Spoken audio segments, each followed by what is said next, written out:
자, 이번 시간에는 이 반도체의 구조와 피엔자팝의 원리에 대해서 다시 한번 강의를 해드리도록 하겠습니다. 자, 일단 우리가 반도체의 기본 구조 한번 볼 건데, 반도체는 기본적으로 뭐 체각이 전자를 몇 개 가지고 있다? 14개 14족이기 때문에 14족 원소로서 이제 4개를 가지고 이제 공유 결합을 하게 됩니다. 자, 이때 공유 결합을 할 때 이제 어떤 구조를 이루느냐, 다이아몬드 스트럭처를 형성하여 이제 반도체를 형성하게 됩니다. 이제 보시면은 이게 실리콘에 이제 공유 결합이 나와 있는 거 알 수 있겠죠. 그 다음에 여기 보시면은 실리콘이 공유 결합을 해서 어떻게 됐다, 다이아몬드 스트럭처를 이제 형성한 것을 알 수가 있습니다. 자, 그래서 이제 우리가 실리콘 반도체를 증착을 해야 되는데, 실리콘 뭐 이렇게 우리가 이제 실제로 이제 이용하려면 이제 필름 형태거든요. 필름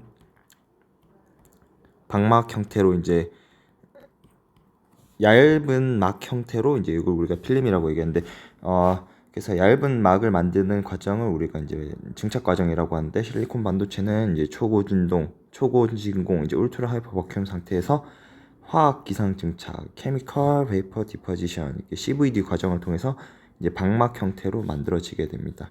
여기는 이제 그림 3은 뭐냐면은 이제 방막 구조를 이렇게 나타낸 것이고, 이제 여기 뭐 이렇게 요거는 위에서 본 거, 요건 옆에서 본 거라고 보면 됩니다. 이제 주황색은 제일 위에 있는 상단에 있는 이제 뭐 입자들 나타낸다고 이렇게 되어 있거든요. 잘 읽어보시면 됩니다. 그래서 뭐 이런 모양이구나, 이런 구조, 그냥 반도체의 구조가 그 원자 구조들이 이렇게 구조 배열이 이런 식이구나, 뭐 이런 식으로만 이제 봐주시면 되겠습니다. 자, 그래서 뭐 이렇게 쭉 거기에 대한 설명이 쭉 나와 있고, 이 그림이 실제로 이제 우리가 이미지화 시켰을 때 그림이 이렇게 나오는 거 알 수 있거든요. 여기에 대한 이 그림에 대한 설명이 이 앞에 나오는데 뭐 모르셔야 됩니다. 111은 그냥 이게 면이거든요. 면. 우리가 바라봤을 때 111을 향하는 면, 뭐 이런 게 있는데, 하여튼 그렇습니다. 하여튼 그래서 이 위에서 바라봤을 때 이런 형태로 이제 그 실리콘 벌크가 형성되는 걸 알 수 있겠고, 이제 방막이, 그다음에 얘는 이제 뭐 STM이나 이제 현미경으로 이렇게 본 거거든요. 현미경을 통해서 관측한 이제 실리콘 방막의 구조, 이렇게 보시면 되고, 이제 요거는 실제로 이제 STM 뭐 전자현미경을 통해서 얘는 이제 색깔을 입힌 거라고 보시면 되겠고, 여기 있는 거는 실제 STM을 통해서 이제 본 거라고 보면 됩니다. 뭐 이렇게 실리콘 웨이퍼의 SEM 에너지, 이제 전자현미경이라고 보면 되거든요. 현미경의 이미지라고 보시면 되고, 뭐 얘도 이제 뭐 비슷하겠죠. 그래서 뭐 SiO2 방막이니까, 여기 지금 뭐냐면 여기가 실리콘이고, 오른쪽이 실리콘이고, 여기는 이제 실리콘을 보호하기 위해서 이제 산화 과정을 거쳐서 이제 산화 막을 형성시킨 것을 알 수가 있습니다. 하여튼 뭐 이런 식으로 반도체가 형성이 되고, 여기 알 수 있듯이 이제 중요한 거는 이 굉장히 이 방막 자체가 이제 뭐 실제로 이제 우리가 뭐 반도체에서 쓰는 공정은 뭐 10나노미터 이하 공정인데, 그래도 뭐 이 정도면 두꺼운 편이겠죠. 되게 두껍게 형성되어 있는데, 어쨌든 중요한 건 뭐다? 나노 공정이라는 것을 알 수 있습니다. 매우 어떻다? 얇다, 이런 것을 알 수가 있습니다. 그런 내용이 여기 이렇게 쭉 있었거든요. 이거 뭐 애칭이라고 되어 있는데, 애칭은 뭐 식각 뭐 이렇게 깎는 작용인데, 하여튼 뭐 대충 뭐 이렇게 반도체가 형성되어 있구나. 자, 그냥 넘어갑니다. 그냥 그림이 이렇구나, 이 정도만 보시면 됩니다. 자, 그래서 우리가 뭐 이렇게 반도체 앞 시간에 이제 요 내용에 대해서는 앞 시간에 제가 열심히 설명했고, 중요한 건 뭐냐면은 이 뭐죠? 공유 결합 상태에서, 이렇게 공유 결합된 상태에서 그 열 에너지를 받으면 여긴 전자가 어떻게 된다? 이 밸런스 밴드에 있는 전자가 어떻게 된다? 위로 올라와서 전도 전자로 이렇게 올라오게 되고, 얘는 뭐 프리일렉트론 자유 전자와 같은 역할을 하게 된다. 매우 자유롭게 움직일 수 있는 전자가 된다라고 이렇게 이야기했었죠. 그래서 중요한 거는 이 전도전자가 되면서 올라오는 이 빈틈의 공간은 상대적으로 양전하를 띠기 때문에 우리가 얘는 양공이라고 이렇게 이야기했거든요. 그래서 전도전자의 수랑 양공의 수는 뭐 다 같다, 이렇게 우리가 얘기했죠. 수가 동일한 수를 나타낸다라는 뜻이고, 여기에 대해서 조금만 우리가 좀 어렵게 이제 뭐 전자물리 뭐 이렇게 뭐 반도체 물리학 책을 조금 제가 참고했는데, 요 내용 좀 아셔야 돼가지고.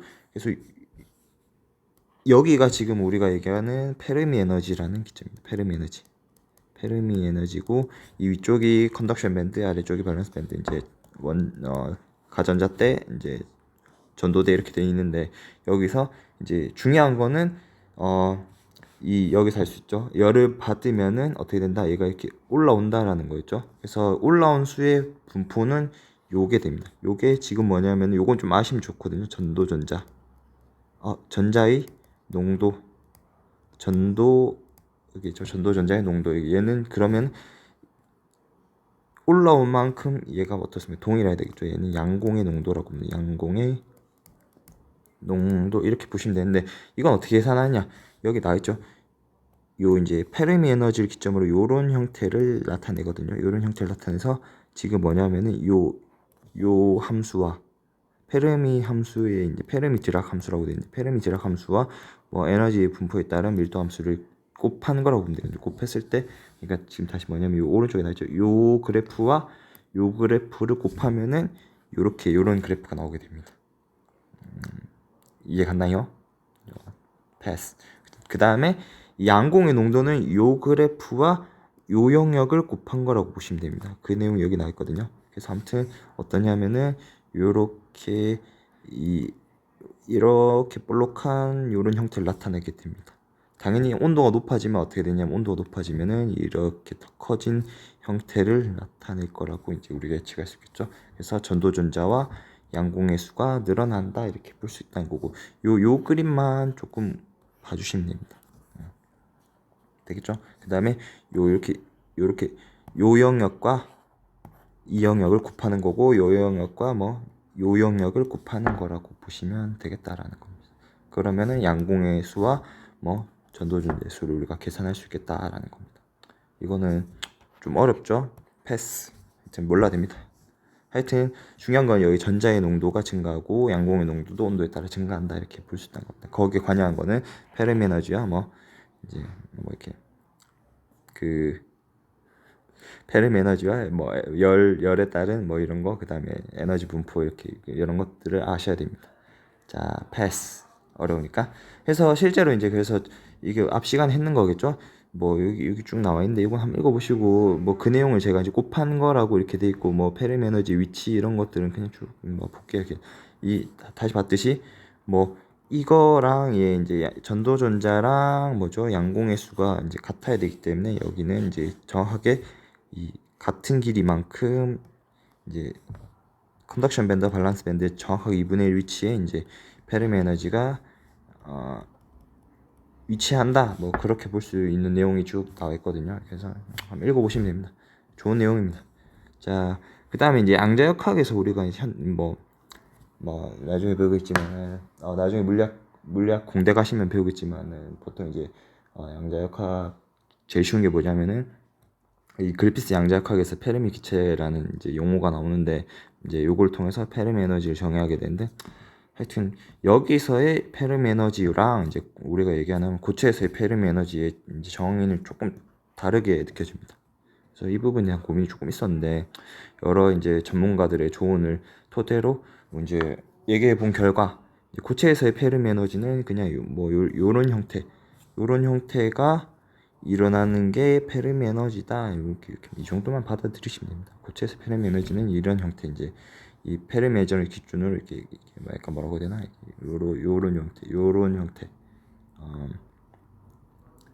페르미 에너지를 기점으로 요런 형태, 이제 이 디스트리뷰션이 2분의 1 되는 시점이 2분의 1 되는 확률 분포가 그런 함수가 이제 페르미 에너지를 나타내는 이제 요 지점이 이제 EF라고 되거든요.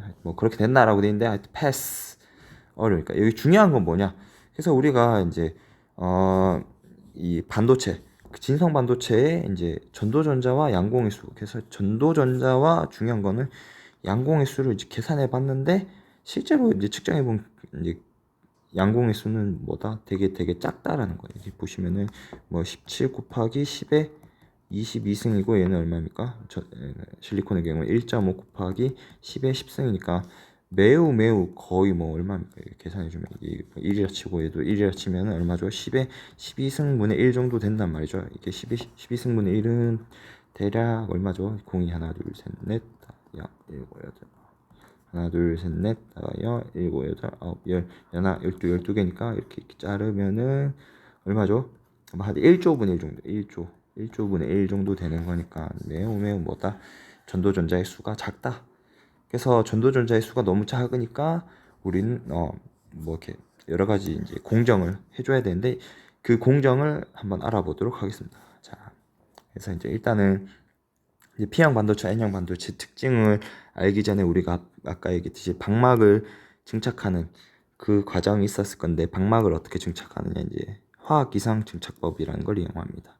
그래서 이제 Chemical Vapor Deposition Method 이렇게 돼 있는데 그냥 뭐 하여튼 CVD라고 합니다. 그래서 반도체는 1마이크로미터 이하의 얇은 방막으로 제작이 된다고 합니다. 그래서 이러한 방막 형태로 반도체를 제작하는 과정을 우리는 증착이라고 합니다. 이렇게 뭐 이렇게 증기 형태로 붙인다 뭐 이런 뜻인 것 같거든요. 이제 베이퍼 형태로 붙인다. 증기겠죠. 증기 베이퍼 형태로 이 디파지션이란 거 뭐 이렇게 놔둔다는 뜻인데 붙인다라고 우리가 그냥 이렇게 해석을 할게요. 그냥 증기 형태로 탈부착시키는 게 뭐다? 증착 과정이라고 보시면 되는데 이제 증착 과정은 크게 이제 PVC 이제 그다음에 CVD PVD입니다. PVD 그다음에 CVD 그다음에 원자층 증착법 ALD라고 이렇게 하고 이제 여기 D라는 용어가 계속 이제 나오는데 이건 디포지션을 얘기하는 거겠죠. 그래서 물리 증착 기법은 이제 금속 증착에서 많이 사용합니다. 제가 이제 자성체 뭐 이렇게 우리가 얘기하는 흔히 얘기하는 뭐 반도체 공정 이제 뭐 자기 기록물 뭐 이런 걸 만들 때 우리가 이제 금속 증착을 하기 위해서 이제 물리기상 증착입니다. PVD를 이용하고 화학 기상 증착법은 실리콘이나 유연체에서 많이 사용된다고 합니다. 그래서 방막의 조성도나 화학적 반응을 통해서 이제 쉽게 증착을 할 수 있기 때문에 대량 증착이 가능하다는 장점이 있습니다. 그래서 이제 제가 찾아보니까 실리콘 반도체 공정에는 보통 CVD 공법을 많이 사용한다고 하더라고요. 그래서 뭐 이런 것을 알 수가 있겠고, 그다음에 원자층 증착법은 PVD와 CVD를 이제 단점을 극복한 그런 공정이라고 보시면 되는데 뭐 이렇게 여러 가지 좋다고 합니다. 우수한데 뭐다 느리기 때문에 이렇게 대량 생산에는 아직 쓰이고 있지 않다고 합니다. 그래서 뭐 이 업데이트 내용이 언제까지 모르겠는데 최근 업데이트더라고요. 그래서 아직까지는 양산이 안 되고 있다. 그래서 그렇게 하시면 되겠고 이제 밑에 있는 요 그림은 뭐다 이제 CVD 공법에 대한 내용이 쭉 나와 있습니다. 그래서 쭉 보시면은 가스 형태로 이렇게 와서 어떻게 됩니까? 이제 이 기판에다가 달라붙은 다음에 이제 나머지 이제 프로덕트를 형성되는 부산물들을 형성해서 이제 빼내는 그런 공정이고 이것도 이제 뭐 똑같은 공정이거든요. 비슷하게 나와 있는 똑같은 공정이니까 한번 그냥 보시면 됩니다. CVD 공정이 이렇게 돼 있구나. 그래서 이제 CVD 공정을 통해서 우리가 이제 진성 반도체를 만들 수 있다면 진성 반도체를 만들 수 있다고 하면은 지금 이제 하는 거는 뭐냐면은 여기 이제 그 전도전자나 이제 양공의 수를 늘리기 위해서 강제적으로 뭐 이온들을 넣게 됩니다. 그래서 이런 과정들을 이온 주입 공정 또는 우리는 도핑이라고 이렇게 합니다. 도핑. 그래서 자 진성 반도체의 경우에는 전도전자의 농도 당연히 뭐 양공의 농도도 적겠죠. 그래서 반도체로서의 기능을 하기가 힘들다라는 겁니다. 그래서 우리는 강제적으로 뭐 이온 주입을 통해서 이제 전기 전도성을 조절을 할 수가 있게 됩니다. 자, 이때 주입하는 불순물을 우리는 이온이라고 하게 되는데 이온은 미세한 가스 입자 형태로 만들어서 이제 실리콘 방막에다가 뭐 이게 웨이퍼라고 하겠죠. 실리콘 방막에다가 균일하게 넣어줄 수가 있습니다. 그러한 과정을 우리는 도핑 또는 이온 주입 공정이라고 합니다. 도핑에 사용되는 불순물로는 15족 원소는 뭐 인, 비소, 그 다음에 13족 원소는 붕소 등을 사용하며 뭐 요거는 이제 앞 시간에 다 한 거겠죠. 이제 15족을 사용하면 N형 반도체, 13족을 사용하면 P형 반도체가 되겠다. 이제 뭐 13족의 경우에는 최각전자가 3개겠죠. 15족의 경우에는 어떻게 최각전자가 이렇게 있으면 5개가 있으니까 얘는 5개가 있고 얘는 뭐 3개가 있겠죠. 이 진성 반도체 14족의 경우에는 이제 최각 전자 4개 있고 이렇게. 그래서 이런 특징이 있다라는 걸 알 수 있겠고 얘는 전자가 많으니까 전자를 주겠죠. 그래서 이제 N형 반도체 얘는 전자를 어떻게 얻겠죠. 그래서 P형 반도체 이렇게 된다는 것을 알 수가 있습니다. 되겠죠? 패스. 그래서 어떻게 되냐 이제 이온주의 공정에 대해서 조금 더 보면은 그래서 일단은 뭐다 이렇게 이 가속 운동 전자를 이제 이 웨이퍼에다가 이렇게 박으려면은 이 움직여야 되겠죠. 이게 운동을 해야겠죠. 운동 에너지가 있어야 될 거니까 운동 에너지를 가지게 하기 위해서 가속 운동을 시키기 위해서는 뭐다 이 양전화 또는 음전화 상태로 만드는 게 되게 중요합니다. 그래서 이온 상태로부터 가속을 합니다. 그래서 이온 소스로부터 도핑하는 이온을 생성. 여기서 이제 이온 소스라고 이렇게 잘 그림에서 나와 있죠. 이온 소스가 이렇게 나오게 됩니다. 나오게 되면서 여기는 이제 마그네틱 필드 이제 마그넷이라고 해서 이제 전자기력을 받아서 이렇게 휘게 됩니다. 휘게 돼서 이렇게 쭉 나오면서 여기서 엑셀레이션 튜브라고 해서 이제 뭐 이렇게 E 필드 전기장을 걸어주겠죠.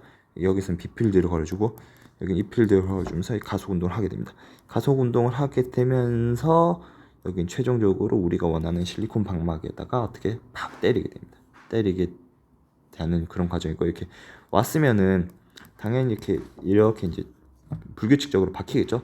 이렇게 박힌 상태가 될 건데 이온들이 그때 이제 뭐냐면은 이 미세 전류에서 이제 이런 것들을 조금 이 위치들을 이제 조절하게 된다고 합니다. 이 위치들을 조절해서 이제 균형적으로 이제 유니폼한 형태 이제 유니폼하다 뭐지 균일한 반도체 이제 밀도를 만들게 된다라는 겁니다. 자, 그래서 P형 반도체, N형 반도체 특징 이 부분은 이제 앞 시간에 프린트물 해서 다 한 내용이기 때문에 패스하겠습니다. 그래서 중요한 거는 여기 있는 이제 B형 그 붕소의 경우에는 최각 전자가 3개이기 때문에 한 개 여기 있는 이제 실리콘에 있는 외곽에 있는 전자를 하나 빌려서 어떻게 된다? 이 마이너스 음에 이온을 띠게 되고 음이온을 띠게 돼 가지고 여기 마이너스가 붙었죠. 그래서 얘는 우리가 뭐냐면은 억셉터라고 이렇게 썼었죠. 얘는 음전하를 띠게 되고 여기서 생기는 이 빈 공간을 우리가 양공이라고 이렇게 이야기했습니다. 됐죠? 그 다음에 이제 N형 반도체의 경우에는 이제 전자가 몇 개? 4개가 아니고 5개겠죠. 5개가 있어가지고 전자가 한 개 이렇게 남는단 말이죠. 한 개 남아서 여기가 뿅 튀어나와서 날아가고 전도전자로 이렇게 전자를 하나 잃었기 때문에 얘는 양전하를 띠게 됩니다. 그래서 이 경우에는 도너라고 해서 주는 거 도너라고 해서 양전하를 띠게 됩니다. 당연히 얘는 전자니까 전자가 이렇게 형성되겠죠. 전자가 이렇게 나오게 됐다 이렇게 볼 수 있겠고 쭉 관련 내용은 그냥 쭉 읽어보시면 되겠습니다. 자, 그래서 이렇게 보시면 되고 여기서 전자는 이쪽으로 이렇게 전자 흡수하는 거는 이렇게 이동하는 거라고 보면 되고 여기서는 전자가 도너에서는 여기서 전자 이쪽으로 이동한 거라고 보시면 되겠죠. 그 내용은 앞 시간에 한 거니까 패스. 자, 그래서 이 도핑 농도에 따라서 이제 이렇게 페르미 에너지가 되게 계속 어려운데 계속 나와가지고 했습니다. 이거는 들으셔도 되고 안 들으셔도 돼요. 이 내용은 별로 안 중요하니까. 그래서 이게 이 N형 이제 도너에 해당하는 이제 이온들을 이렇게 15족들을 계속 많이 넣어줄수록 이제 페르미 에너지가 이제 이 컨덕션 밴드에 가까워지는 거고. 그 다음에 이 P타입의 이제 13족 원소를 많이 넣어줄수록 페르미 에너지가 이 밸런스 밴드에 가까워진다. 그래서 페르미 에너지 위치가 이렇게 바뀐다라는 그런 내용이 쭉 나와 있습니다. 패스. 그래서 중요한 거는 이 내용은 좀 어려운데 그래도 받아들이셔야 되는 부분이 있어가지고 아까 얘기했듯이 우리가 앞 시간에서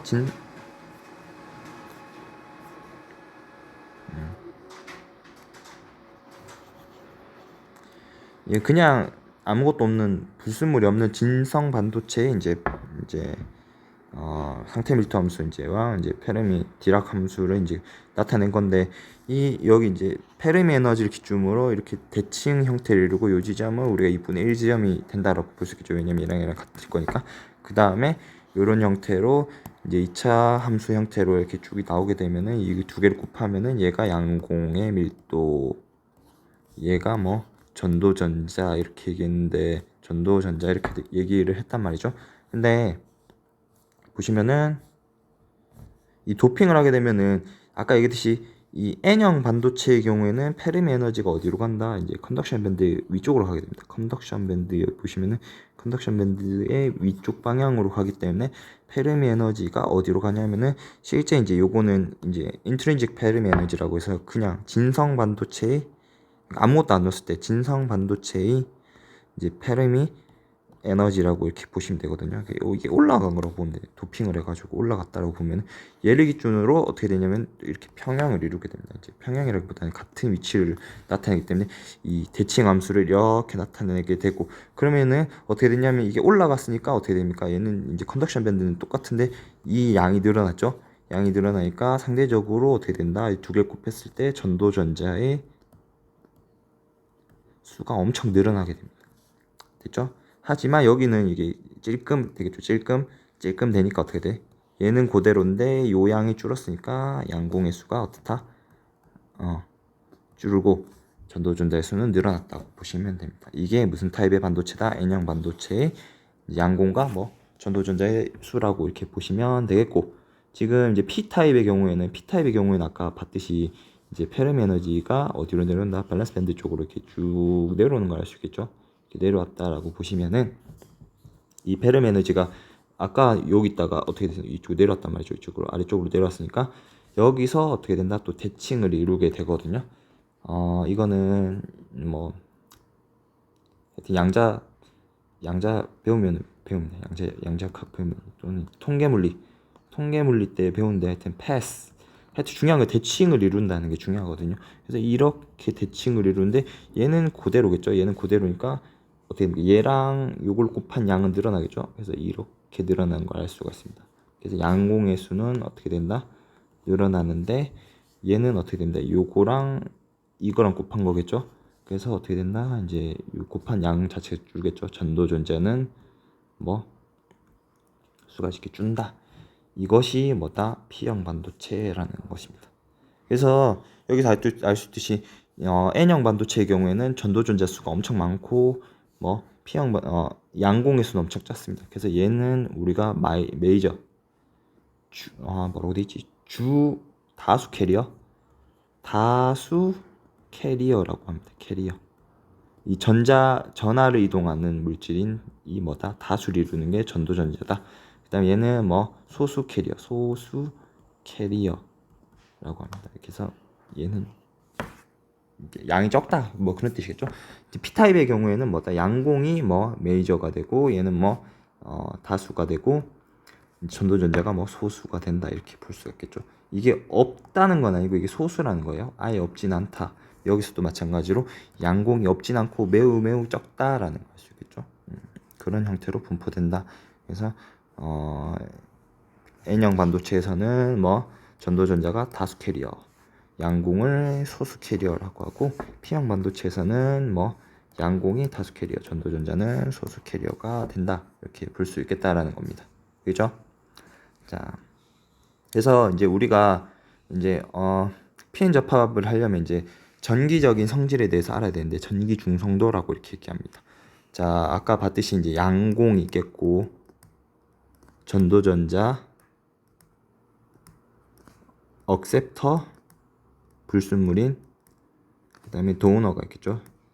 이제 보면은 이 뭐 어떻게 생기냐, 도너의 경우에는 최각의 전자가 5개 있어가지고 여기는 전자가 이렇게 나왔단 말이죠.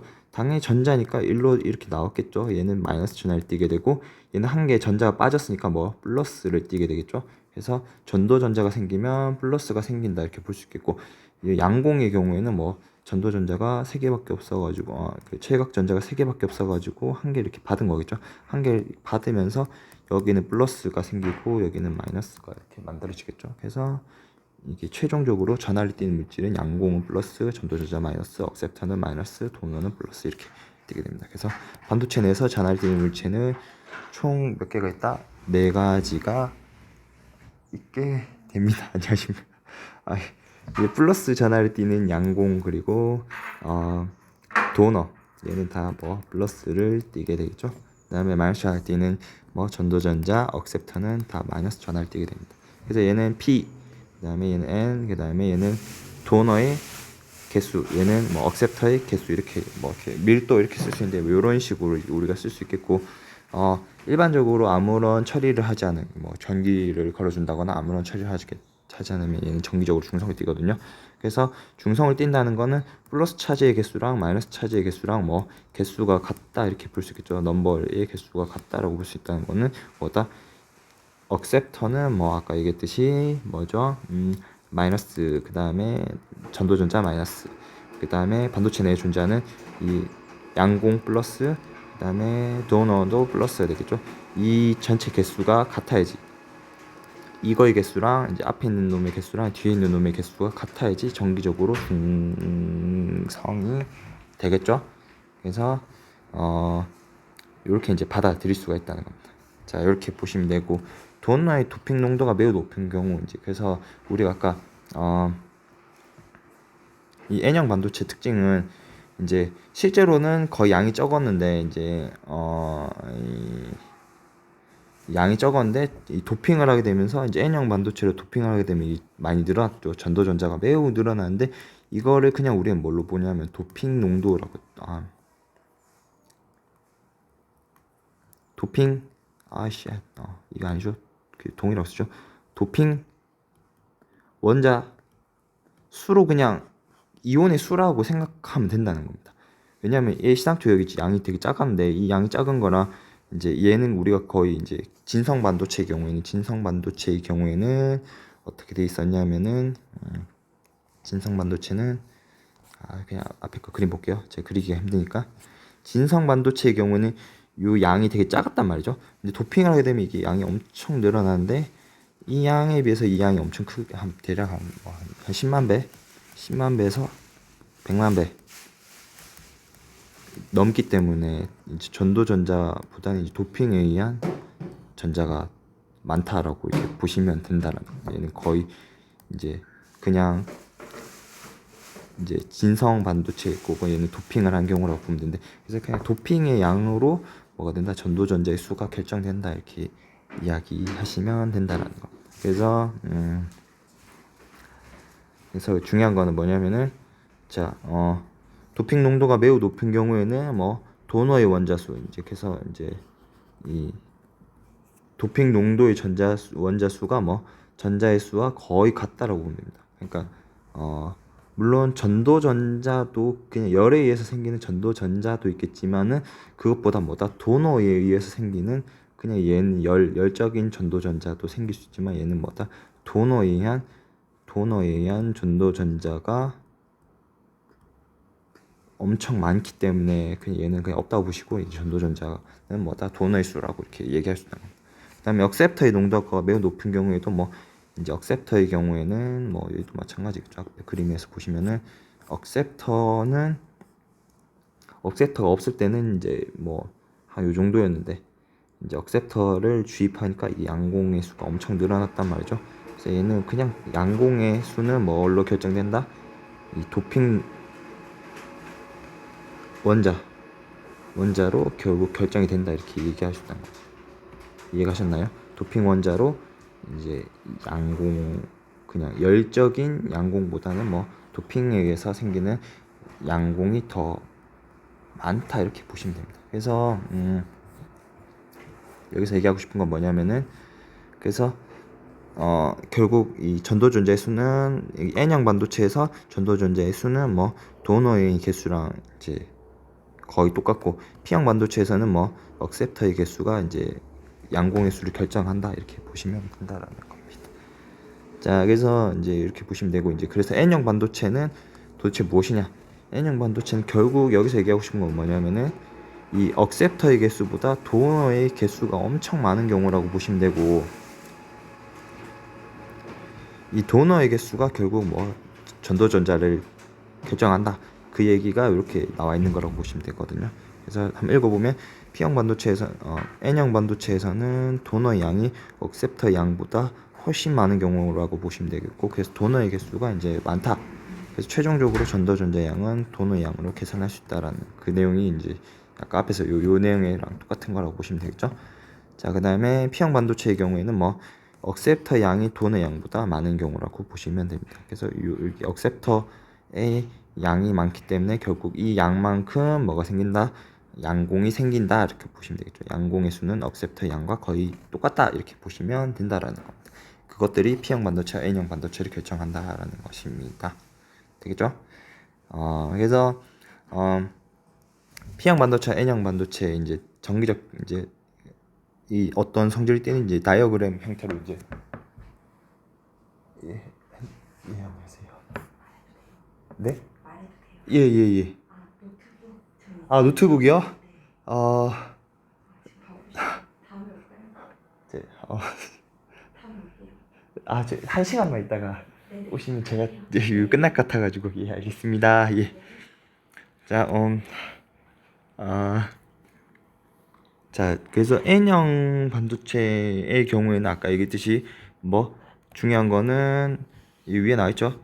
이 도너의 개수랑 이제 전도전자의 개수가 이제 거의 똑같다라고 보시면 되겠죠. 물론 여기 뭐 양공과 뭐 억셉터가 당연히 있지만 얘는 뭐 거의 무시할 정도다, 이렇게 보시면 되겠고, P형 반도체의 경우에는 반대로 이제 전도전자와 이 뭡니까? 뭐죠? 도너의 개수를 뭐 무시할 수 있을 정도다, 이렇게 보시면 돼요. 이게 없는 거는 아니다, 이런 뜻이에요. 없지는 않다, 이렇게 보시면 된다는 거. 하여튼 뭐 주류를 이루는 게 얘네들이다, 양공과 업섹터다, 이렇게 보시면 된다. 하여튼 그래서 이 여기 이제 그림으로 그리면은 뭐 이 도너와 전도전자가 N형 반도체의 주류를 이루기 때문에 이제 플러스를 띠는 이 도너, 그 다음에 거기서 이제 나오는 전도전자, 이렇게 이런 식으로 쭉 나오고 있고, 당연히 여기 소수의 뭐 양공과 뭐 억셉터가 존재한다, 이렇게 보시면 된다는 겁니다. 그래서 요거는 도너와 전도전자를 표시한 N형 반도체, 얘는 억셉터와 양공으로 표시한 뭐 P형 반도체 될 건데, 여기서 마찬가지로 억셉터 전자를 받았기 때문에 마이너스, 그에 따른 양공 플러스를 띌 건데, 중요한 건 억셉터 양공이 거의 주를 이루기 때문에 이렇게 표현을 한 거지만, 뭐 전도전자와 뭐 도너의 수가 없지는 않다, 여기 찔끔찔끔 들어가 있다라고 보시면 된다라는 겁니다. 그래서 어쨌든 억셉터 양과 양공의 수가 같기 때문에 정기적으로 중성, 그 다음에 뭐 도너의 숫자랑 전도전자의 수가 거의 같을 거기 때문에 뭐 전기적으로 중성을 띠게 된다라는 그런 내용이 되겠죠. 자, 패스. 그래서 이제 우리가 도너와 도대체 억셉터를 왜 얘기했느냐, 이제 PN 접합을 이제 얘기하기 위해서 이제 PN 접합을 어떻게 만드느냐, 이제 이거 공부하기 전에 어떻게 생각하면 단순히 이제 P형 반도체가 이렇게 있고 N형 반도체가 이렇게 있으면은 이렇게 갖다 붙인 건 줄 알았거든요. 이렇게 둘이 이렇게 갖다 붙인 요런 반도체가 이제 PN 접합, 이렇게 단순히 생각했는데 저는 이렇게 생각했었는데, 공부해 보니까 어떠냐면은 이 뭐죠, 이제 증착을 하는 과정에서 이제 이 증착과 뭐죠, 그 이온 주입, 증착과 이온 주입을 하면서 우리가 여기 도핑을 했죠. 도핑 과정에서 이제 자연스럽게 PN 접합을 만들게 된다는 겁니다. 그러니까 이게 P형 반도체, 이 그림에 P형 반도체의 경우에 이제 얘 이제 없다 칠게요. 이제 제가 없두고 이제 P형 반도체가 이 밑에 만들어졌단 말이죠. 이제 그 도핑에서 P형 반도체 이미 만들어진 상태에서 위에다가 뭘 쏴주냐면은 이 도너를 쏴주게 됩니다. 도너를 쏴주게 되면은 아까 얘기했죠. 이제 이 계산에서 이 P타입과 N타입을 결정하는 거는 결국 뭐냐면은 이 도너의 개수보다 억셉터의 개수가 많게 되면은 이제 전도전자가 많이 생기기 때문에 얘는 뭐 N형 반도체, 그다음에 억셉터의 개수가 이쪽이요. 억셉터의 개수가 도너의 개수보다 많게 되면은 요건 뭐가 된다? P형 반도체가 된다, 그죠? 그래서 이 지금 뭐냐면 여기는 이제 뭐죠? 억셉터가 많은데 억셉터가 많이 분포되어 있는 P형 P타입의 반도체인데 여기다가 뭘 집어넣는다? 이제 도너를 계속 때려 넣다 보면은 이게 뭘로 바뀐다? N형 반도체로 바뀐다라는 겁니다. 이러한 효과를 우리 뭐라고 얘기하냐면 도펀트 보상이라고 이렇게 얘기합니다. 실제로 이제 p 엔 접합 이제 만드는 과정인데 여기 그림에서 보듯이 이제 여기는 P 타입의 뭐 이제 실리콘 반도체가 있고 여기에다가 뭘 집어넣었다 이제 뭐 N 타입의 이제 이온들 집어넣겠죠. 집어넣으면서 이게 침투하게 되면서 얘가 뭐가 된다? N형 반도체가 된다. N형 반도체. 얘는 뭐 P 타입이 되겠죠. P형 반도체가 되겠죠. SiO2는 뭐 이 방 뭐 이렇게 뭐라고 해야 되나? 보호막 보호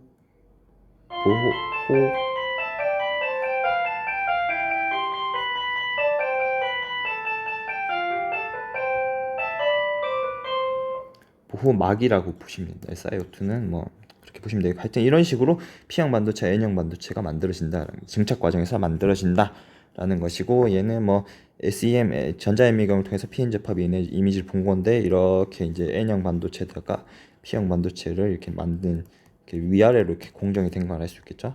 그래서 이런 식으로 만들어진 거고 얘는 또 특별한 경우에서 이제 눕혀서 확인한 건데 이제 얘가 지금 여기다 N형 반도체고 여기 P형 반도체라고 보면 되죠. 이 점들에 대한 거는 조금 어려워가지고 제가 처음 보는. 그래서 어쨌든 중요한 거는 PN 접합 에너지 이미지가 실제로는 뭐다 이렇게 위아래로 증착되는 과정에서 만들어진다라는 게 중요한 겁니다. 이게 위가 되겠죠. 이게 아래가 되겠고 이런 식으로 만들어진다라는 것을 알 수가 있습니다. 자, 아까 얘기했듯이 이제 또 중요한 거 페르미 에너지를 아셔야지 이제 나중에 이제 PN 접합의 특징에 대해서 알 수 있을 건데 이제 요거 잘 나와 있는 책이 없어가지고 저도 책에 있는 걸 그대로 따라서 쓴 건데 PN 접합을 할 때 뭐 열평형 상태에서 페르미 에너지 준위는 전체 시스템에 걸쳐서 일정하다. 이 얘기가 뭐냐?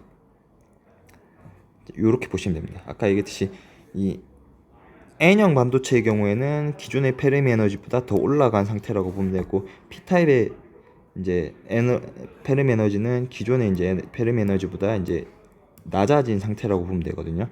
얘가 이제 페르미 에너지고 요는 이제 위로 올라간 페르미 에너지라고 보면 되는데 이걸 이제 붙였단 말이죠. 두 개를 붙이면 어떻게 되냐? 붙이면 어떻게 되냐면은 보시면은 이 전자들이 낮은 에너지를 찾아서 이동한다고 합니다.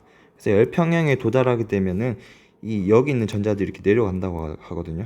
내려가면서 이 지점의 페르미 에너지가 같아지는 이런 현상이 발생한다고 합니다. 자, 그러면은 다시 봤듯이 아까 P형 반도체의 경우에는 N형 반도체의 경우에는 이게 페르미 에너지가 높고 이게 그냥 기존의 페르미 에너지고 이 페르미 에너지가 올라간 거고 얘는 어떻게 된다? 페르미 에너지가 기존 페르미 에너지보다 기존에 있던 P형 반도체의 경우는 기존 페르미 에너지보다 이게 낮아진 거라고 보면 되겠죠. 그럼 이 지점의 페르미 에너지랑 이 지점의 페르미 에너지랑 열적인 현상에 의해서 붙였을 때 같아진다는 겁니다. 그래서 같아지면은 얘가 이렇게 어떻게 되죠? 올라가는 거라고 보면 되겠죠. 얘가 이렇게 P형 반도체의 페르미 에너지는 이런 형태로 이제 PN 접합을 하게 되면은 이렇게 형성되는 걸 알 수 있겠죠. 이게 P형, 이게 N형 반도체가 이렇게 형성되고 페르미 에너지가 이렇게 형성된다는 걸 알 수가 있겠죠. 이게 에너지 준위가 P형 반도체 에너지 준위, 얘는 N형 반도체 에너지 준위가 이렇게 있고 페르미 에너지가 같아지는 시점이 이렇게 만들어진다라는 겁니다. 그거에 대한 내용이 여기 쭉 나와 있습니다. 자, 이렇게 보시면 되고 이제 디퓨전 내용을 한번 볼게요. 디퓨전은 뭐냐? 이제 확산이라고 되어 있는데 이건 뭐 별로 안 어렵죠. 연력학 제2법칙에 따라서 이제 우리 1학기 때 배웠듯이 이제 밀도가 높으면은 뭐 된다. 밀도 낮은 지점으로 이동한다 이렇게 되겠죠. 여기 보시면은 여기 전자가 되게 많다. 여기는 전자가 매우 많고 여기 전자가 매우 적다라고 볼 수 있겠죠. 뭐 여기는 뭐 양공이 많다. 양공도 쓸 수 있겠고 전자도 볼 수 있겠죠. 중요한 거는 억셉터와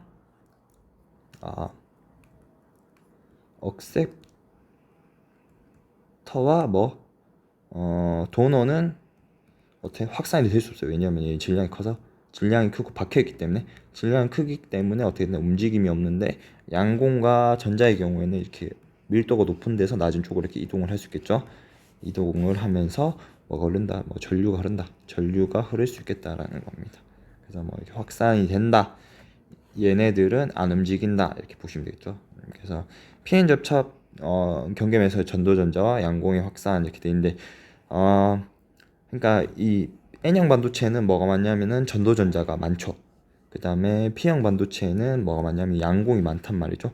그러니까 이 여기서는 이제 양공은 뺐어요. 왜냐하면 밑에 그림 때문에 양공도 이동을 합니다. 양공도 이동을 하는 경우라고 볼 수 있는데 일단은 우리는 전도전자만 쉽게 이동한다고 볼게요. 그래서 여기 밀도가 높으니까 여기 전도전자가 어떻게 된다? 이쪽으로 이동한다는 거예요. 물론 여기는 양공도 이렇게 이동하겠죠. 그래서 이동하면서 어떻게 되냐면은 아까 페르미 에너지가 잠깐 나왔는데 이 P형 그림이 좀 꾸졌죠. 여기 N형 반도체 여기 내 있는데 이제 여기 옆에 그림은 이 그림은 어떻습니까? 이게 P형 반도체죠. 여기 P형, 이게 N형이겠죠. 다시 이제 그럼 이쪽에 이제 전자가 많을 건데 이 그림이 이 위치가 조금 바뀌었죠. 여기 보시면은 여기는 N형, 여기는 P형인데 파란색이 P형인데 뭐다 위치가 바뀌어서 나와 있습니다. 이 그림에서는 하여튼 중요한 건 뭐냐면 N형 반도체는 전자가 많은데 전자가 많고 이 P형 반도체는 뭡니까 양국이 많겠죠. 여기서 중요한 거는 페르미 에너지가 이렇게 형성된 거 알 수 있겠죠. 페르미 에너지가 이렇게 형성돼 있고 밴드 에너지가 이렇게 형성돼 있는 거, P형 반도체, N형 반도체의 밴드 에너지가 이렇게 형성돼 있는 거 알 수가 있겠고 중요한 거는 그래서 이렇게 이동하면서 양공이랑 어떻게 된다 결합을 하거든요. 결합을 하게 되면서 뭐를 발생시킨다. 뭐 여기 보시면은 열 또는 뭐 빛을 방출한다 이렇게 된다. 이게 여기 보시면은 얘랑 이동하면서 여기는 양공이 이쪽으로 이동하고 여긴 양공 쪽으로 이동하고 전도전자가 양공 쪽으로 이동하고 양공이 전도전자 쪽으로 이동하면서 서로 결합을 하게 되면서 뭐가 방출된다? 열 또는 빛이 방출된다고 합니다. 에너지가 낮아지니까. 그래서 물론 양공도 이렇게 이동할 거라고 볼 수 있는데 크게 이제 양공보다는 전도전자의 그림을 본 것 같아요. 여기서는. 그래서 전도전자가 이쪽으로 이동하면서 어떻게 된다? 에너지를 줄이게 된다. 이렇게 보시면 된다라는 겁니다. 그래서 이 줄어진 에너지만큼 뭐가 열 또는 뭐 빛을 방출한다. 이렇게 보시면 되겠죠. 그래서 그런 내용이 되겠고, 자 그래서 이렇게 형성되는 거 알 수 있겠고, 그러면은 이쪽에는 이 지점에서 뭐가 발생하냐면 양공과 전도전자의 결합이 막 왕성하게 발생한단 말이죠. 이 지점에서는 뭐가 발생하냐면은 양공과 전자가 어떻게 결합을 한단 말이죠. 그래서 결합을 하면서 이제 중성이 될 건데, 정기적으로 중성이 될 건데, 이 정기적으로 중성이 되는 과정에서 이 지점, 가운데 지점에서는 양공, 전공 양공 똑같겠죠. 양공도 없고 전도전자도 없는 요런 영역이 발생한단 말이죠. 이 영역을 뭐라고 얘기하냐면은 이 공핍층이라고 이렇게 이야기를 하게 됩니다. 자, 되겠죠? 그래서 이 지점에서는 그러면 뭐만 있느냐? 이 지점에서는 뭐 N형 반도체니까 요 도너만 있겠고 플러스 전하를 띠는 도너만 있겠고 이 지점에서는 뭐가 있다? 억셉터만 존재하게 됩니다. 그러니까 억셉터는 마이너스 전하를 띠게 되고 도너는 플러스 전하를 띠기 때문에 이 플러스 전하와 마이너스 전하를 띠게 되는 이게 이제 경계면이 되겠죠. 이 경계면을 기준으로 왼쪽은 플러스 전하를 띠고 오른쪽은 마이너스 전하를 띠게 되는 그런 상태만 발생하게 됩니다. 이런 영역을 우리는 공핍층 이렇게 이야기를 하게 됩니다. 되겠죠? 뭐 그런 내용이 여기 쭉 나와 있죠. 그래서 중요한 거는 이 왼쪽이 플러스 전하를 띠게 되고 아래쪽 오른쪽은 마이너스 차를 띠기 때문에 여기서 뭐가 발생한다? 이 필드가 발생하게 됩니다.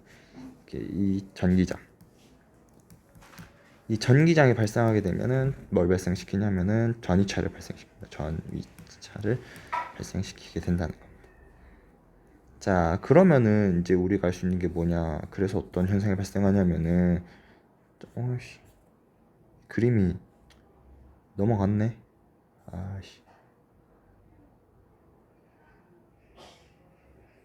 그냥 할게요. 수정하겠습니다. 그림이 넘어가 버렸네요. 보면 여기 원래 여기 있어야 되는데. 자, 그래서 지금 보면은 그래서 여기서는 이쪽에서는 뭐 전도전자가 이쪽으로 여기 있는 전자들이 이쪽으로 확산하려고 하겠죠. 확산하려고 하는데 이 어떻게 되냐면은 여기서 이제 플러스와 뭐 마이너스에 이제 의해서 이제 전이차가 발생하기 때문에 반대로 힘이 작용합니다. 얘는 이제 마이너스가 여기 많으니까 마이너스를 이렇게 밀어내겠죠. 여기는 플러스가 이동하고 싶은데 플러스가 여기 있는 이제 억셉 도너에 의해서 이제 얘가 밀어내겠죠. 그래서 얘는 도너가 뭐 플러스 전자가 뭐 이 양공을 어떻게 밀어내겠죠. 그래서 이 균형을 맞추고 여기는 전도 전자가 이쪽으로 확산이 되고 싶은데 오른쪽으로 확산되고 싶은데 여기 뭡니까? 이 억셉터에서 서로 밀어내는 힘이 발생하기 때문에 이 균형을 맞추겠죠. 그래서 균형을 맞출 수가 있겠다라는 겁니다.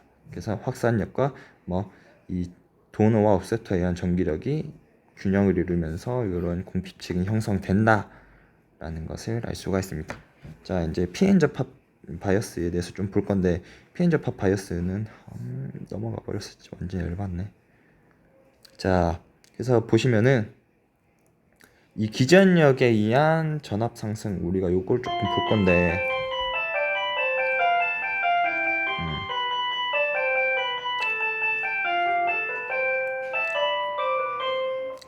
이 지금 뭐냐면 우리가 보통 이제 이 뭐 3볼트에 건전지를 연결한 경우에는 이제 플러스에서 양전하가 나오겠죠. 전류가 흐를 건데 전류가 흐르면서 여기는 고전 위를 형성하고 여기는 뭐 저전위가 형성되면서 전압 강화가 이렇게 일어날 거다. 여기 지금 보시면은 쭉 가다가 이렇게 저항을 지나면서 이제 전압이 떨어질 거다. 이렇게 우리가 얘기할 수 있다는 거죠. 뭐 그런 내용입니다. 이 중학교 때 배운 내용이겠죠. 다시 한번 더 얘기하면은 이 플러스 차지 플러스 극에서 이제 에너지 공급해가지고 전위가 높아졌단 말이죠. 높은 전위가 이렇게 쭉 가다가 저항을 만나게 되면 어떻게 된다? 전압 강화가 일어나면서 이 3볼트에 해당하는 전압 강화가 일어나게 되고 이제 다시 돌아가면은 이제 플러스 마이너스로 다시 가게 되면은 이제 다시 이제 인크리즈 이제 볼티지 인크리즈가 일어나서 전압 상승이 일어나서 다시 이제 이런 형태로 이제 전류가 흐르게 된다 이렇게 얘기했는데 요거는 누구 기준이냐면은 뭐다? 이 전류 기준인 거예요. 플러스 차지를 기준으로 전압 강화를 설명한 건데 우리가 얘기하고 싶은 거는 이동하는 건 대부분 뭘 기준으로 설명한다? 전자를 기준으로 설명하는 게 낫단 말이죠.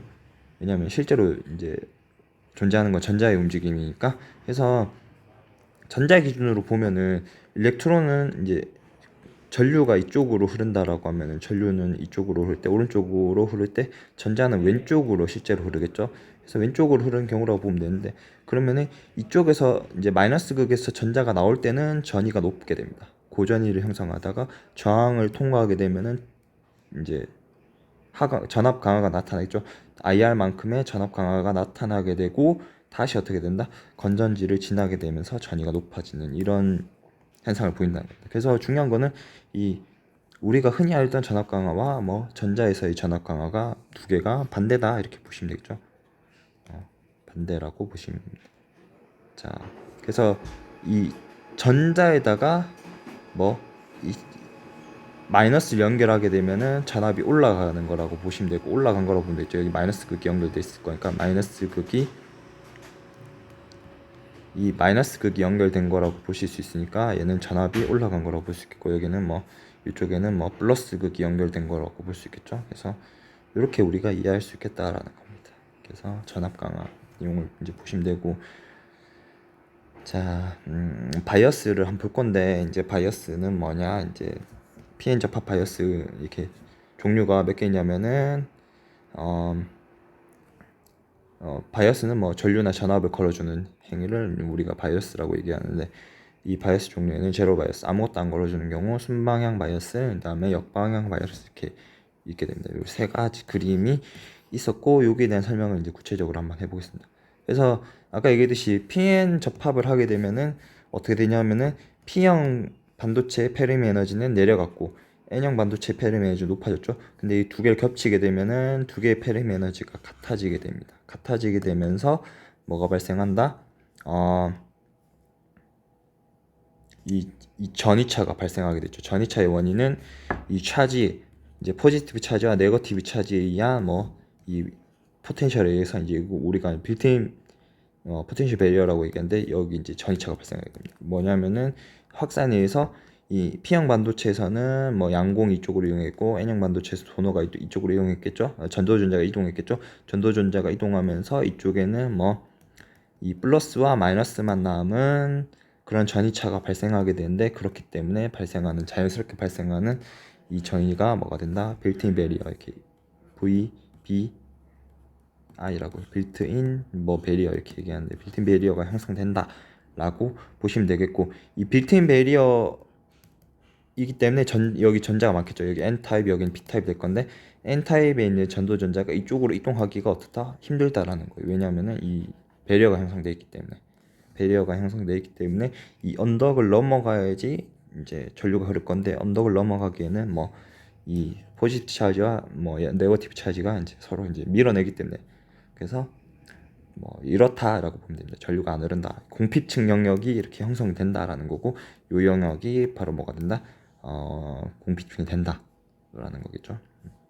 빌트인 베리어 그렇죠. 쭉 읽어보시면 무슨 내용인지 알 겁니다. 넘어가고 자 그러면 이제 순방향 바이어스, 포워드 바이어스를 볼 건데 포워드 바이어스는 뭐냐면은 이 P타입에다가 뭘 연결했다? P타입에다가는 왠지 P타입이 플러스 느낌 나잖아요. 플러스에다가 플러스 연결한 거고 이 N타입에는 뭐 네거티브니까 이게 마이너스 연결한 거라고 보시면 되겠죠. 그러면 이제 뭐냐?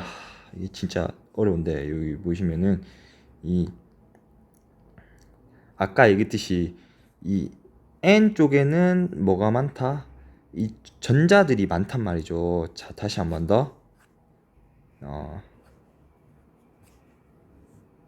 이 앞에 보시면은 이 N형 반도체의 경우에는 뭐가 많냐면은 전자들이 N형 반도체 여기 왼쪽이 N형 반도체죠. N형 반도체는 전자가 되게 많죠. 전자가 되게 많고 P형 반도체는 뭐 양공이 되게 많단 말이죠. 양공들이 되게 많은 걸 확인할 수 있겠죠. 그러면은 뭐가 발생하느냐? 아까 얘기했듯이 이 전자가 여기 있을 건데 전자가 마이너스 그 연결되면은 뭐가 발생한다? 볼티지가 올라간다는 겁니다. 이해갔죠? 볼티지가 올라가고 반대로 전자가 뭐 플러스 극에 붙게 되면은 전압이 내려가게 됩니다. 전압 강화가 발생합니다. 무슨 말이겠죠? 마이너스 극에 연결했을 때 올라갔으니까 플러스 극에 연결하면 내려가겠죠?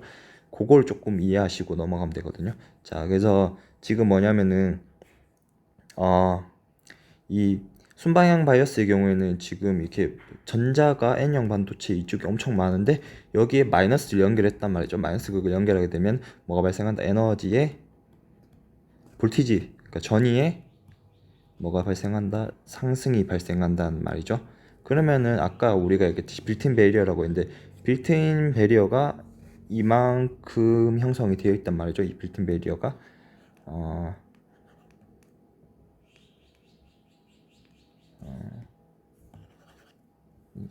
이제 많이 오래 찍어서 안 지워지네. 빌트인 베리어가 이렇게 형성되어 있는데 이만큼 형성되는데 이거를 어떻게 된다? 여기 마이너스 그 연결하게 되면 이 에너지가 전자 에너지가 올라가게 됩니다. 올라가게 되겠죠. 여기 에너지는 상대적으로 좀 내려가겠죠. 여기는 에너지가 내려가는 상태가 발생하게 돼가지고 지금 뭐냐면은 이 간격이 줄게 됩니다. 그 얘기가 요 얘기거든요. 아까 빌트인 베리어가 V 뭐 BI라고 하는 전위 장벽이 있는데 여기 뭐냐면은 이 VA만큼의 볼티지를 걸어주게 되면 이 전이차가 어떻게 된다? VA만큼 전이차가 줄게 됩니다.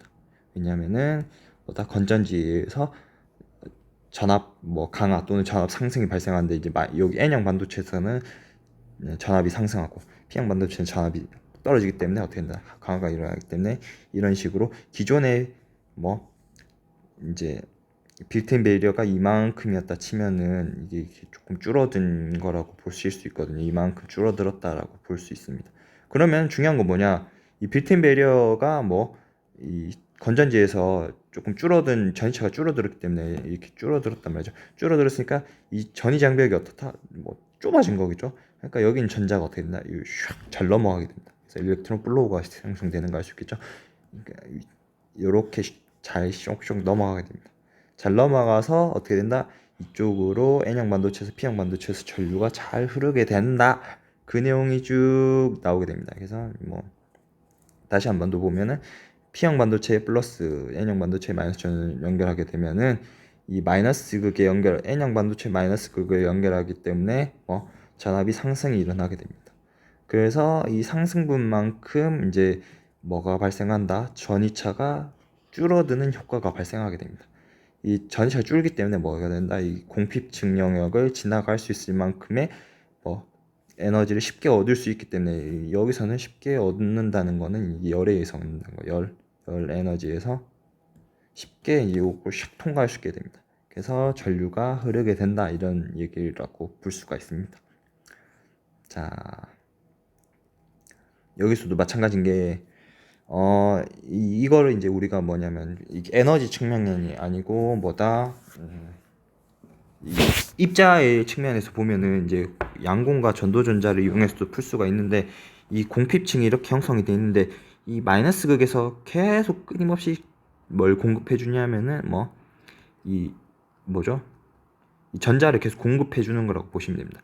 이 플러스 극에서는 반대로 이게 전자를 여기서 전자가 이쪽으로 슉 들어갈 거잖아요. 전류가 흐르게 되면 전자가 이쪽으로 들어갈 거니까 이 전도전자를 계속 흡수를 하게 된단 말이죠. 그래서 전도전자를 흡수하니까 이쪽에서는 양공이 계속 만들어집니다. 이제 밀도가 높으니까 밀도가 높아가지고 이쪽으로 쭉 이동하겠죠. 이동하게 되면서 뭐냐면 강제적으로 공핍층 영역을 줄일 수가 있다는 겁니다. 왜냐면 이제 우리가 공핍층이라고 하면은 양공과 전도전자의 밀도가 매우 낮은 거의 없는 상태라고 보면 되는데 강제적으로 여기서 주입해 주니까 어떻게 된다? 이 배려가 줄어드는 거라고 볼 수 있겠죠. 그래서 여기서 넘쳐진 이 배려가 좁아지니까 여기 전자가 이렇게 쭉 이동하게 되면서 쭉 가게 되고 이제 플러스 극 쪽으로 가게 되고 플러스 극 쪽으로 가게 된 전자는 이제 건전지를 따라서 이제 전자가 이쪽으로 이동하게 되는 거니까 계속 플로우가 형성되게 됩니다. 전류가 이제 형성되면서 이제 전류가 흐른다, 커런트가 흐를 수 있겠다. 그런 내용이 여기 쭉 나왔습니다. 한번 읽어보시면 됩니다. 되겠죠? 쉽게 이해할 수 있겠죠? 자, 넘어갑니다. 자, 이제 역방향 바이어스, 리버스 바이어스라고 되어 있는데 리버스 바이어스는 뭐냐? 이 P형 반도체는 마이너스, N형 반도체는 플러스를 연결한 경우라고 보시면 됩니다. 자, 아까 얘기했듯이 중요한 거는 여기 지금 전자가 이렇게 있는데 여기 마이너스가 아니고 플러스를 연결했단 말이죠. 플러스 연결하게 되면은 뭐가 발생한다? 이 전압이 더 떨어져요. 전압이 더 떨어지거든요. 전이차 이제 일렉트론 에너지가 포텐셜 에너지 더 떨어진단 말이죠. 그래서 더 떨어지고 여기는 어떻게 되나 전압이 또 올라갑니다.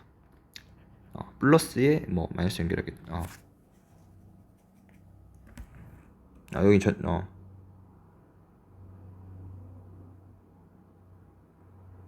하여튼 그렇습니다.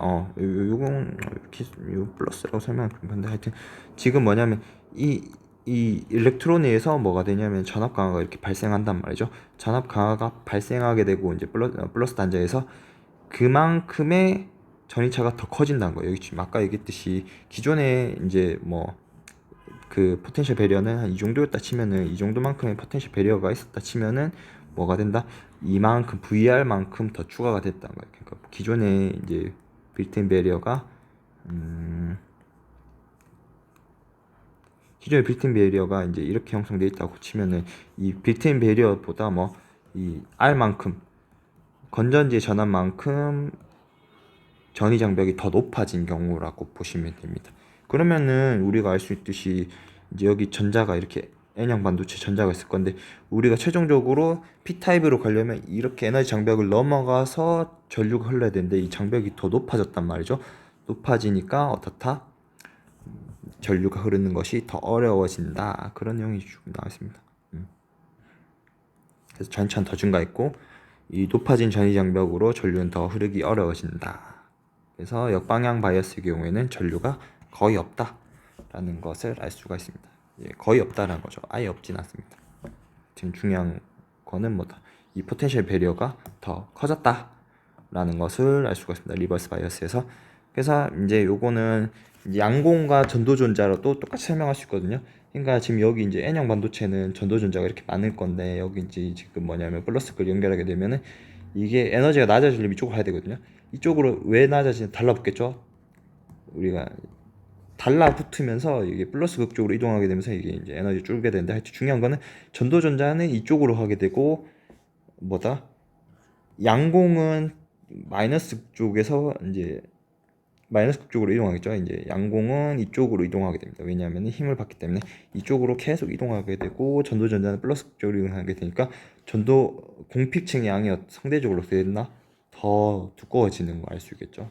왜냐하면 전도 전자와 우리가 계속 얘기했듯이 공핍층은 뭘로 정의할 수 있다? 전도 전자와 뭐 양공의 수가 적은 영역을 우리가 공핍층이라고 얘기하는데, 여기서 이제 양 단자 끝에서 뭐 다 빨아당기니까 이게 넓어지겠죠. 넓어지니까 어떻게 된다? 이 더 큰 볼티지가 작용하게 되고, 여기서 당기는 데 여기서 밀어내겠죠. 밀어내는, 그러니까 다시 얘기하면 전자가 전류가 흐르려면 뭐 이렇게 가야 될 건데, 어떻게 되냐면 여기서 빨아당기고 플러스 극에서 빨아당기고 여기 공핍층에서 밀어내니까 어떻게 된다? 더 못 가겠죠. 전류가 더 안 흐른다. 그런 내용이 됩니다. 되겠죠? 이렇게 보시면 되고, 이제 마지막으로 그래서 이제 PN 접합, 이제 바이어스에 따른 전류 전압인데, 이제 아까 얘기했듯이 P 쪽에 플러스 연결하고 N 쪽에 마이너스 연결하게 되면 이게 전류가 잘 흐른단 말이죠. 잘 흐릅니다. 뭐 익스포넨셜하게 증가하는데 이거는 뭐 패스. 거기에 대한 식은 이 쇼클리 다이오드 이퀘이션이라고, 이 바딘 쇼클리 누구였지? 누구였지? 한 명 더 있는데 기억이 안 나네요. 하여튼 한 명 더 있는데, 요 한 명 더가 이제 뭘 만들었냐면 반도체 만들었어. 반도체. 좀 뭐 이렇게 바딘 쇼클리, 이제 누구였지? 윌슨이었나? 하여튼 그렇습니다. 이 잘 모르니까 찾아보세요. 하여튼 이 반도체를 만든 사람이 3명인데 그 중에 쇼클리 이름을 따서 쇼클리 다이오드 이퀘이션이라고 해서 전류가 이렇게 흐른다라는 것을 했는데, 우리가 알고 싶은 건 뭐냐면은 이 순방향 바이어스에서는 전류가 잘 흐르고 역방향 바이어스에서는 전류가 잘 안 흐른다. 이제 이 경우는 어떻게 되냐면은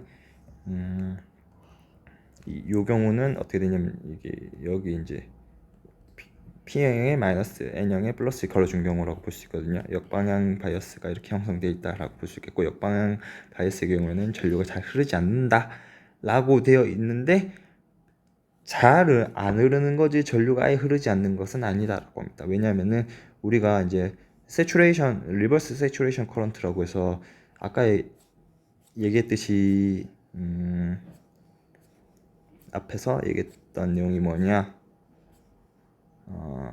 이 N형 반도체에는 주로 전도전자가 있지만은 뭐도 있다, 양공이 있다, 소수의 양공이 있고, 이 P형 반도체도 뭐가 있냐면은 양공이 주를 이루지만 뭐도 있다, 전도전자도 미세하게 있다는 겁니다. 얘네들이 뭘 만들어낼 수 있다, 양공과 전도전자들이 이 전류를 흐를 수 있게 한다는 거죠. 그래서 이 끝부분에 보면은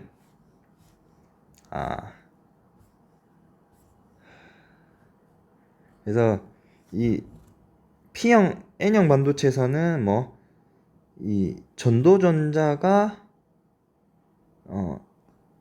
이 P형 반도체, N형 반도체에서는 뭐 P형 반도체에서는 양공, N형 반도체 전도전자가 다수의 캐리어라고 봤지만은, 반대로 이 N형 반도체는 뭐다? 이 소수의 캐리어들이 존재한다는 겁니다. P형 반도체에도 소수의 캐리어가 존재한다는 거고. 그래서 뭐 소수의 캐리어가 뭐냐면은 P형 반도체, N형 반도체는 뭐 열에 의해서 생성되는 양공, 매우 작은 양의 양공도 존재한다는 거고, 당연히 P형 반도체에서도 뭐가 존재한다? 매우 적은 양의 뭐 전자를 형성한다는 겁니다. 이거는 뭐 때문에 생기는 거냐면은 뭐다? 열 서멀 현상에서, 서멀 다이나믹스라고 얘기하는 열 현상에서 형성이 된다는 겁니다. 그래서 열에 의해서 생성되기 때문에 이렇게 형성된 전류는 뭐다? 이 전압과 무관하게 됩니다. 그래서 보시면은 이제 그림 잘 나왔죠?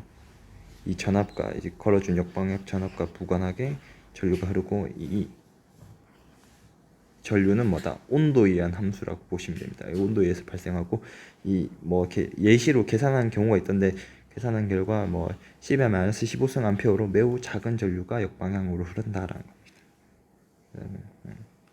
그래서 그렇게 되고, 이제 이건 정션 브레이크라고 해서 이제 어느 정도 임계 전류, 앞 이상을 걸어주게 되면은 뭐가 된다?